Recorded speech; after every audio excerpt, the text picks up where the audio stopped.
In this episode, we talk about how matchmaking works and our thoughts on it. We also speculate a bit about how future systems like the Battle Pass and achievements could work in the Bazaar. So let's dive under the surface. Talking about matchmaking today, and the Bazaar is a different kind of game. So the matchmaking is a little bit different too. It's not, it's asynchronous. So your opponent isn't actually there with you. You just get their ghost data, which is something that's already different from many other games. But a lot of people seem to be confused about how you are matched with an opponent. And the truth is, there's not really much to it. The only thing is the day you're on. And of course, the pool you're in, if you're in ranked or unranked. But if you're on day one, or at the end of day one, you go into a battle or go into a match. What would you call it? A fight, I guess. You go against a person who also was on day one and did the exact same, went through all the hours and is at the end of day one. That's the only thing. It doesn't matter your rank. It doesn't matter your level. Yeah, what do you have to say about it? Level, I'm not sure what you are talking about regarding the level. Are you talking about the level of the character?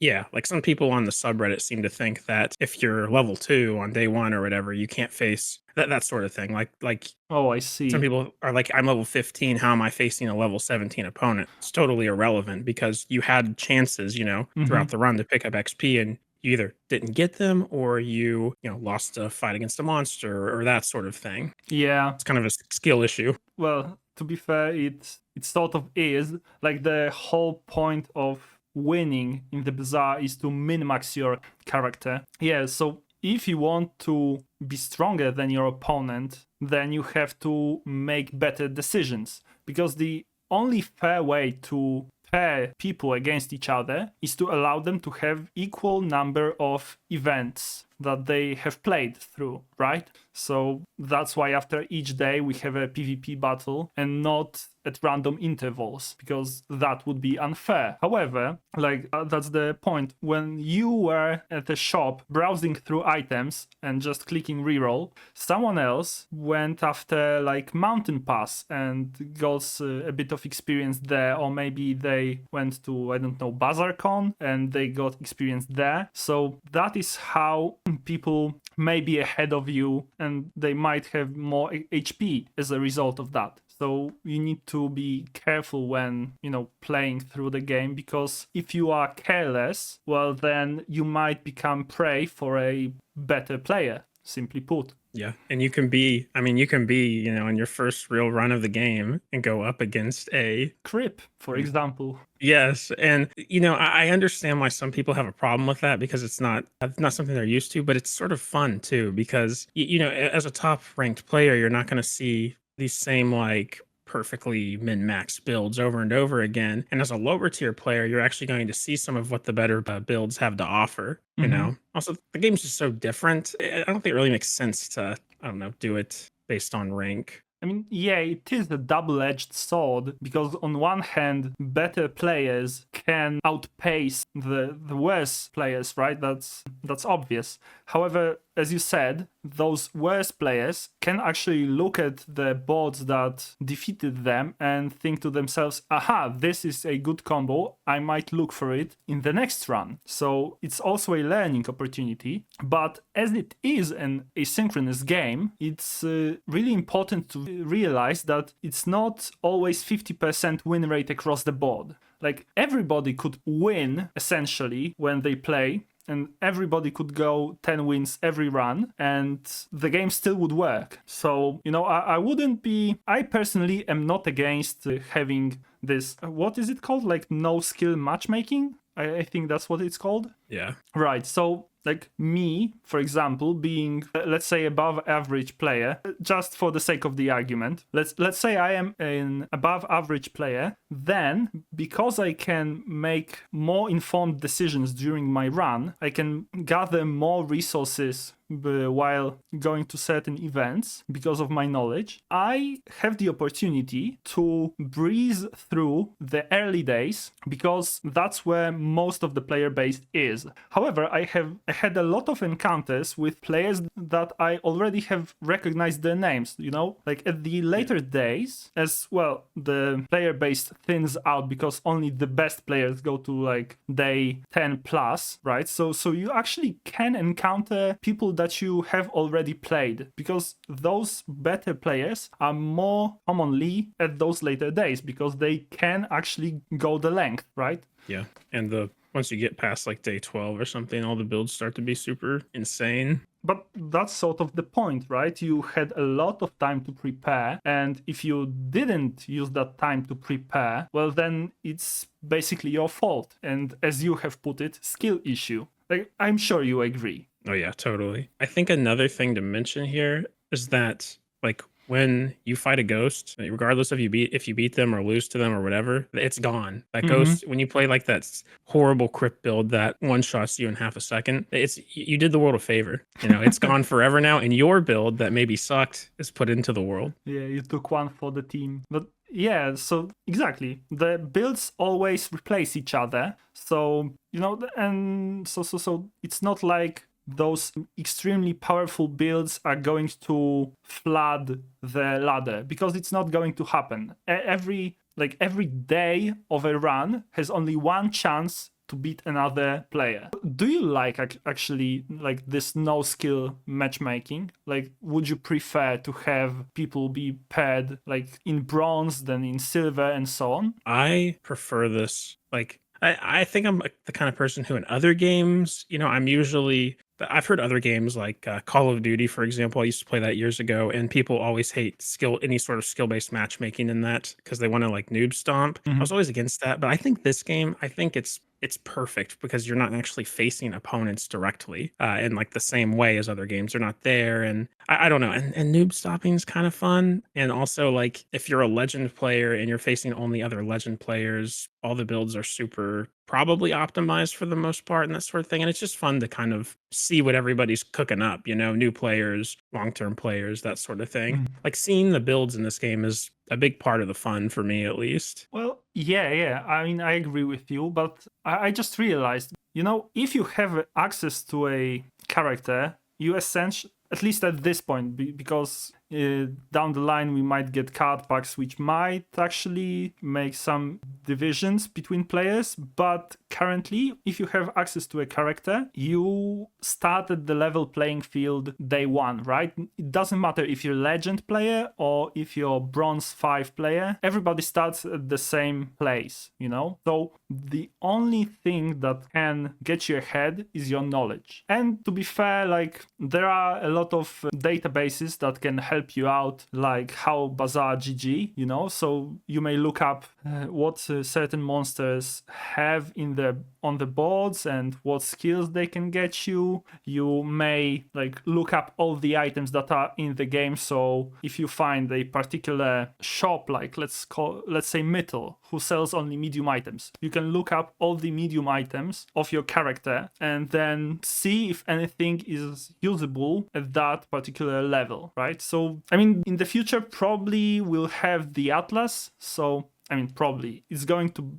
be in the game, but not sure when. But like at that point are not going to be required to go on the internet to look for those informations, but still you have the ability to do it. And I understand that some players do not like to go out of their way to, you know, educate themselves, and they just want to casually play the game. And there needs to be a place for those casual players to play, and well, we do have casual ladder, right, or casual mode in the game. But casual mode is as sweaty as ranked right now because, well, you need to get a ticket, right, for 10 wins, or you are just playing for the sake of it. So from what I have heard, people tend to reroll the perfect start whenever they play normals, and apparently whenever you concede during a ranked run, you don't lose MMR. So you may so if you have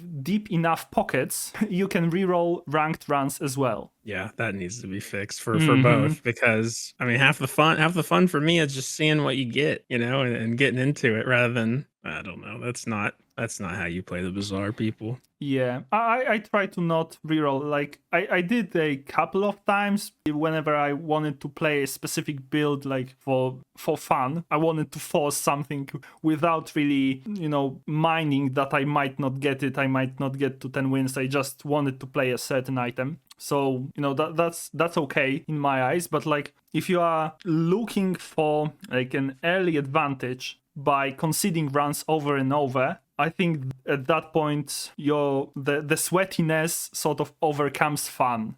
I'm sure that they'll disincentivize that whenever open beta or full game releases because you really don't want people doing that. But Reynard actually said during the recent Q&A that the current implementation of reward structure and the ranked itself is all placeholder. So like I'm not sure how much can change from the things that are right now to some future version, but like some changes are planned. Yeah, it sounded pretty substantial from the way he was acting, at least, which makes me pretty excited. But like right now we have casual queue where to get any rewards you have to go full 10 wins to get a ticket to be able to play a ranked run. And during a ranked run, you can get one chest for 4 wins, then another chest for 7 wins, and then another chest for 10 wins. So full 10-win run grants you 3 chests. And also we know that whenever the game launches, the battle pass will be available to buy, and that battle pass will grant you another chest for every chest you win. So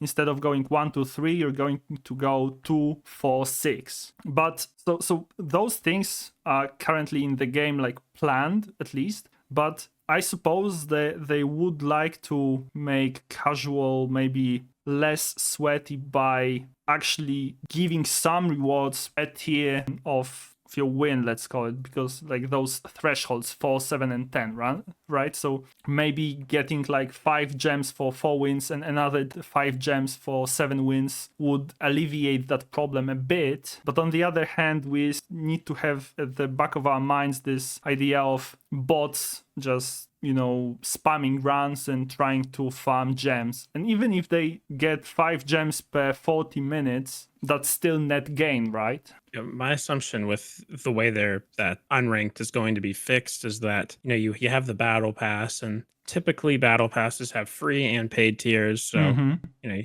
have a free, you get all this stuff on the free, and if you pay, you get all the free stuff and more. And my assumption was that like number of wins or something along those lines would progress the tier regardless of if you're in ranked or unranked. So if you're in, this is just a big assumption on my part, but if you're in unranked and you get 4 wins, that kind of sucks. But you made a little bit of progress in your battle pass for the month or the season, so you can feel like you did something and you didn't just feel like you wasted your time or whatever on a build. But I also wanted to sort of address, because you said like you don't want unranked to be super sweaty. Casual, there's going to be a ton of casual players, and you want it to feel like they can just have fun exploring builds and everything. And I saw this quote, I don't know if it was on the subreddit or in the Discord somewhere, where people were complaining about the lizard and basically how the lizard's just kind of ruining their runs for them. And somebody mentioned that like, hey, this is going to be like the worst it's ever going to get. Like, this is the best player pool that'll ever exist within this game, because once we open up to open beta, tons of people flood in. Once we open up to the full release, tons of people flood in, and there's going to be tons and tons of players who didn't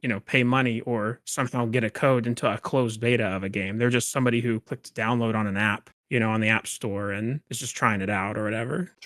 True. Well, to expand your point, like the people that are most excited right now for the game play the game the most probably, and those people that are most excited for the game probably, well, while playing a lot, they learn a lot. And possibly those players also learn about the game from external sources. So it also upgrades the skill level. So possibly right now we have this small group of people that dominate because there's not much competition in a sense. I was gonna say, well, all the sweats are in the game right now. Exactly. These people paid money for this game, or at least half of them did. Mhm. So for a free game, people like we're crazy. Like you paid $100. 115 actually Oh for boy. this. Yeah, so it's we're crazy. Right. But additional, because you mentioned like your idea of accelerating, well, not accelerating, but like